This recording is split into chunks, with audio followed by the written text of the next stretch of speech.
ធ្លាប់តែទិញជាយ៉របស់គេហ្នឹងវាអត់សូវស្រួយបាទស្វិតហើយភាគច្រើនហ្នឹងអត់សូវមានសាច់ទេដល់ពេលអញ្ចឹងឥឡូវឃ្លានទាំងយប់បាទនាំគ្នាមកធ្វើជាយ៉ទាំងយប់ហើយគិតថាជាយ៉ស្មានតែស្រួលធ្វើបងប្អូនហើយតាមពិតទៅវាយូរដែរតាគ្រាន់តែបកអាសបករបស់វាហ្នឹងក៏យូរដែរបាទពិបាកបកណាបងប្អូនហើយបើនិយាយពីស្នូលរបស់វាក៏យើងធ្វើរៀងយូរដែរបងប្អូនអញ្ចឹងមិនថាជាយ៉មកបានមួយមកយូរដែរព្រោះស្នូលរបស់វានេះគឺពួកយើងធ្វើដោយមានដាក់ត្រាវមានដាក់ការ៉ុតមានដាក់សាច់ជ្រូកចិញ្ច្រាំហើយនឹងមានដាក់បកាក្រៀមបាទដោយសារយើងធ្វើខ្លួនឯងអញ្ចឹងយើងដាក់ស្នូលឲ្យវារៀងឆ្ងាញ់តិចណាបងប្អូនបាទហើយតម្រាំបានវិចមួយយូរដែរពីព្រោះ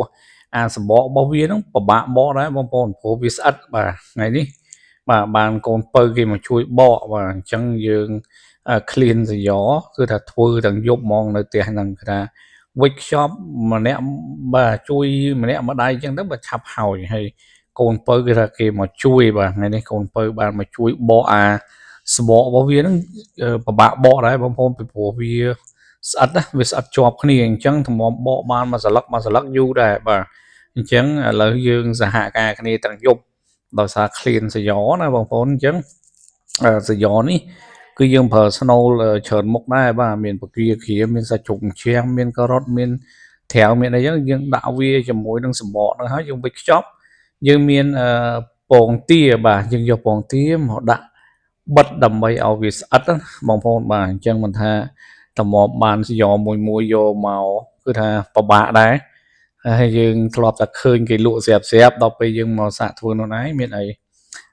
តម្រាំបានមួយយូរដែរបាទអញ្ចឹងថ្ងៃនេះជុំគ្នាបាទជុំគ្នារៀបចំវិចខ្ចប់យកតម្រាំបានមួយយូរដែរ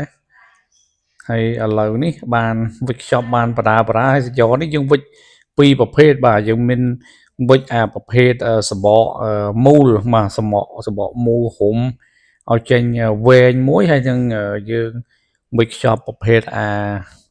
សបកវា4ជ្រុងដែលវាខ្ចប់ដូចគៀវអញ្ចឹងណាបងប្អូនបាទនេះបងប្អូនអាសបកវានេះអាសបកវានេះគេធ្វើស្ដើងបាទហើយវាច្រើនស្រទាប់អញ្ចឹងបើយើងបកអត់ស្រួលទេវានឹងអាចលហែកអញ្ចឹងកូនពៅគាត់មកជួយបកបានបកម្ដងមួយសន្លឹកតម្រាំបាននឹងយូរដែរបាទអញ្ចឹងតើតាមានអ្នកជួយបកបានយើងអាចវិច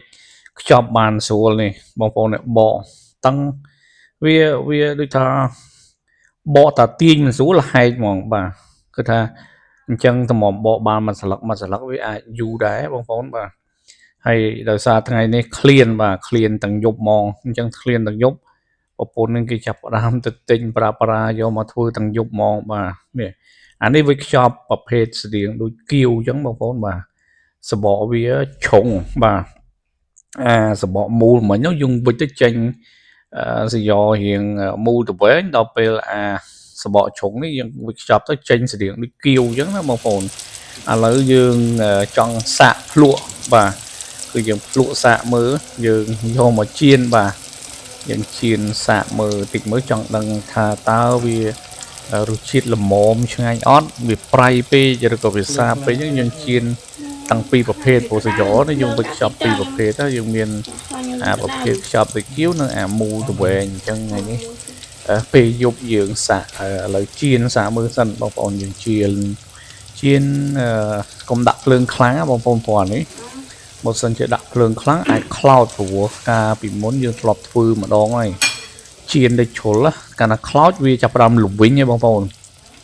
អញ្ចឹងអានេះបើយើងនិយាយចំមិនមែនចៀនទេយើងយកមកបំពងបងប្អូនព្រោះយើងត្រូវការដាក់ខ្លាញ់ឲ្យវារៀងឬក៏ដាក់ប្រេងហ្នឹងឲ្យរៀងច្រើនបន្តិចពីព្រោះបើយើងដាក់តិចពេកខ្លាចវាអត់ឆ្អិនដល់ក្នុងបាទអញ្ចឹងយើងដាក់ខ្លាញ់ឬក៏ប្រេងហ្នឹងឲ្យរៀងលិចបន្តិចហើយកុំដើរចោលបងប្អូនព្រោះនេះវាឆាប់ខ្លោចពីព្រោះយើងអត់អាចចៀនឬក៏បំពងហ្នឹងយើងដើរចោលទេឥឡូវឆ្អិនហើយនេះបងប្អូននេះអូឡើងអែមនេះពណ៌ឡើងរៀងក្រហមហើយថ្មីក្តៅអញ្ចឹងទៅគឺថាស្រួយស្រាប់ហ្មងបាទគឺថាគ្រាន់តែឃើញរូបរាងក៏ឃ្លានដែរបាទអញ្ចឹងឥឡូវនេះតន់ក្តៅគឺថាដាក់ម្នាក់មួយសាកមើលបាទយើងថាភ្លក់ប្រាបងប្អូនបាទអ្នកវិច គាត់ឃើញអញ្ចឹងបាទគាត់ឃ្លានដែរអញ្ចឹងយើងភ្លក់មុនដោយសារតែការវិចខ្ចប់ហ្នឹងវាអត់តន់ហើយដោយសារនៅច្រើនដែរអញ្ចឹងខ្ញុំក៏ជៀនវាសាកមើលចង់ដឹងរសជាតិវាឆ្ងាញ់របៀបណាបាទវិចបដាអ្នកវិចនឹងឃ្លានដែរបាទសុំមួយម៉ាត់នេះហើយរសជាតិល្មមបងប្អូនរសជាតិអែមគេថាឆ្ងាញ់គាត់បាទថាយើងធ្លាប់តែទិញគេរសជាតិវាអត់ដូចអ្វីដែលយើងចង់បានអ្នកខ្លះអត់សូវមានដាក់ស្នូលអីច្រើនទេមិនតិចហើយអត់មានទាំងសាច់ទេប៉ុន្តែបើយើងធ្វើខ្លួនឯងចេះយើងដាក់សាច់មកច្រើនហ្មងបាទដាក់សាច់ផងដាក់បកាក្រៀមផងបាទយើងលាយគ្រឿងមកល្មមឆ្ងាញ់ហ្មងបាទគឺថាបញ្ចូលសំឡេងបដានៅលេបទឹកមាត់បដាបងប្អូនបាទអញ្ចឹងបងប្អូនដែល